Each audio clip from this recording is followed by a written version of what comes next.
No, it's fun. Well, it's funny, I guess, because like when I was 5 was when we moved to America. So that's like my biggest memory from that time period. Sure, yeah. What was that like for you? Do you have a lot of memories about that? No, not honestly, no, not really. No. No. I was trying to think, like, I don't remember I don't remember being on a plane or getting on a plane or anything like that. I remember sort of like starting school and not wanting to get on the school bus, like crying my eyes out. But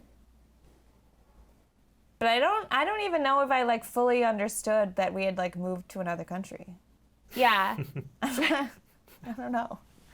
Well, that is interesting though, because it kind of it's similar in a way where it's like, okay, well, you just must have just accepted it in some way that like things are changing. You don't understand the degree of the change or what that means.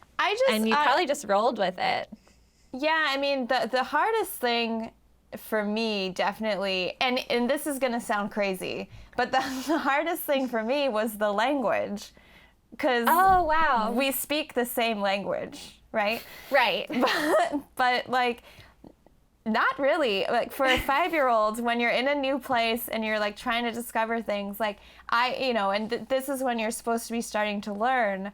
So like I would get like spelling tests marked wrong all the time, to the point where my mom like marched into my teacher's office and was like, "This is outrageous. Like she spelled this correctly. It's just not the American version of this language, you know?" Oh, wow. Kind of thing. And like I remember like this is the defining moment. Everyone asks me like why I don't have an English accent, and I always use this example as like the defining moment was in 2nd grade. I had cut my finger on something, and I was asking for a plaster because that's what a Band-Aid is called in England. And like no one knew what I was talking about, not even the teacher. And I'm just standing there with like a bleeding finger being like, "I'm asking for a plaster. I don't understand what the problem is here. Why aren't you taking care of me?" And like, I feel like at that point was like, all right, fine. I'm becoming an American. You guys win. Wow, that's so sad. Yeah, that's wild. I mean, how dumb do you have to be to not be like, "Oh, the child needs a Band-Aid." Yeah. Like there's nothing more to this. Yeah. Yeah. I mean, I've actually never heard that term until right now. I've never heard a Band-Aid called a plaster. But I think if I was dealing with a small child, especially like a small child with an English accent, I'd be like, "Oh, it must mean a Band-Aid. I don't know. She's bleeding. It doesn't really matter what she wants. She needs a Band-Aid." Yeah. Yeah, I don't think I've heard plaster either. That's pretty wild. But I could gather the idea that your finger needed to be spackled and some plaster was in order. I mean, so I have a similar story to that I'll maybe tell in a minute. But did you like, you mark that as the moment that you decided to be American, you know, but like did you start also consciously speaking with an American accent at that point? Or like you just kind of feel like that's the time frame at which point the switch flipped? Yeah, I mean, I'm not sure. I feel like probably that was the moment, because like, you know, you're a kid, you're trying to fit in, and actually I've never thought about this, but I always feel that when I'm spending a lot of time with someone, I like start to assimilate their voice. Yeah. And like their laughter, and even like it's really creepy to me. Totally. And I wonder if like that's when it started. Also, it's like 2nd grade. Like, oh, I'm just gonna assimilate to whoever I'm around, because then they'll understand me. That might be, and maybe we all have like or a lot of us have a moment like that. But I think I've heard that before, and I have definitely done that. Yeah. And I actually remember the very first time I was aware of myself doing it. I was on like a church camp sleepaway thing in Philly, and there were people from West Virginia, I think. And I was like 13, and we were all playing cards, and we got along really well. And after a couple days, I caught myself having this West Virginia accent and talking like the kids. And I thought it was really cool. And I remember coming back home and being like, oh yeah, I like know how to speak like West Virginian people now because I like went to this church thing. It's no big deal.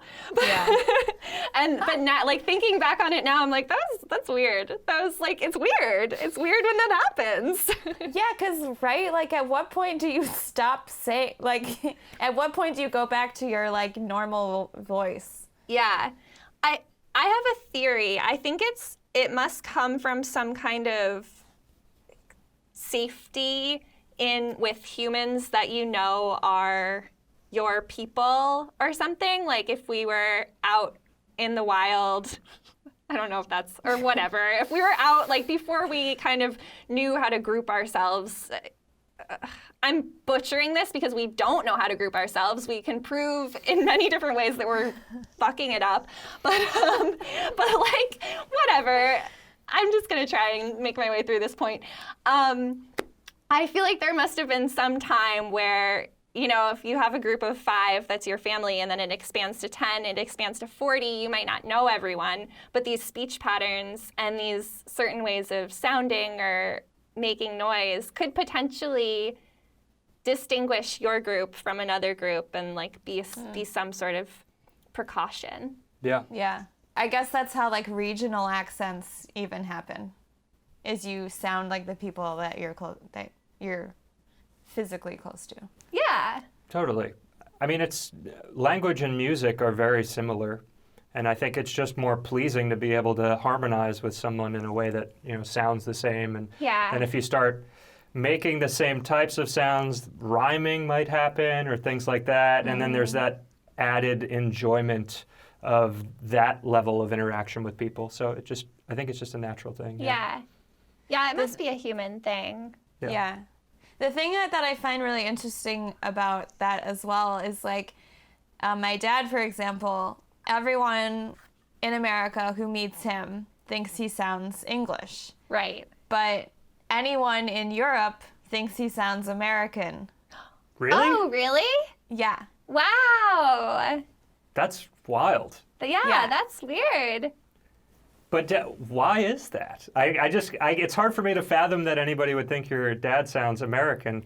Because he had, like, I mean, to me, he just sounds like my dad. But like, if you're speaking to like English people all the time, and you know they sound like that, and then you hear this guy who's been living in America for 20 years, or well, more than that probably, but 25 years or so, like you definitely pick up that, sort of more of like the twang, right? And probably like certain words as well. And so to everyone else, he sounds completely American. Like they wouldn't even guess that he was English. Wow, that's wild. Yeah, it must be some like line. He's really walking that middle line.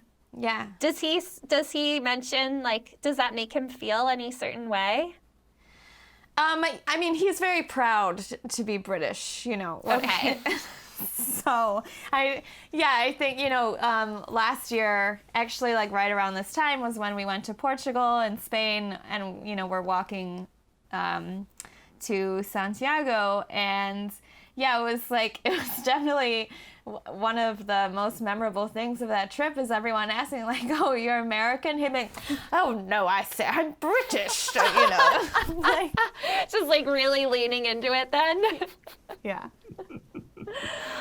Carrying a cup of tea with him everywhere. Yeah, just to make sure, like, he had his umbrella, Right. Have you ever talked to your parents about how they feel about you or your brother not having an accent? Because for me, if I had kids and then they had a different accent than I had, I think it would be very weird for me.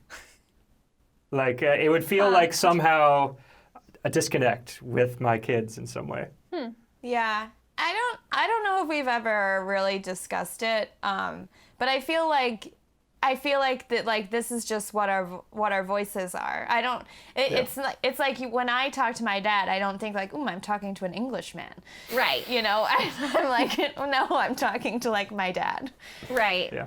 Yeah. I mean, I like this. It's probably less pronounced to an outsider, but certainly my mom says certain words in particular ways that I don't.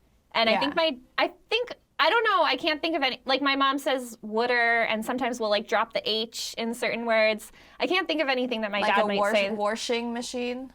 Oh, no, like dropping the H from the front of a word. Like, I can't even think of a word right now, but. I don't know. I'll have to circle back to this. Yeah. I'm curious what words you can say without the H. Like hot. No. Hungry. Like hungry. I don't. Now that's starting to sound like a Cockney a little bit. I'm hot and hungry. Yeah. Well, it's funny that you say that because you guys know that we play Dungeons and Dragons. Yes. And there a lot of the time it comes up where you'll do a character that has a terrible English accent. For some reason, that is the go-to in that. Right. Sure. Yeah. And it like when Chris does it, it drives me nuts because he literally just like drops all the like the consonants, I guess. He's like, Owen to the to and I'm like, what? Like, that's not how people talk. That's really funny. I wonder why that is. I definitely can link that and it makes total sense to me, but it also, like, once I start to think about it, I don't know why that bad English accent is associated with any sort of, like, fantasy world thing. I would imagine between My Fair Lady and Mary Poppins, those are two very famous American cultural touchstones for what a British person could sound like. Yeah, and the Dick Van Dyke completely botched. Yeah. accent. Yeah.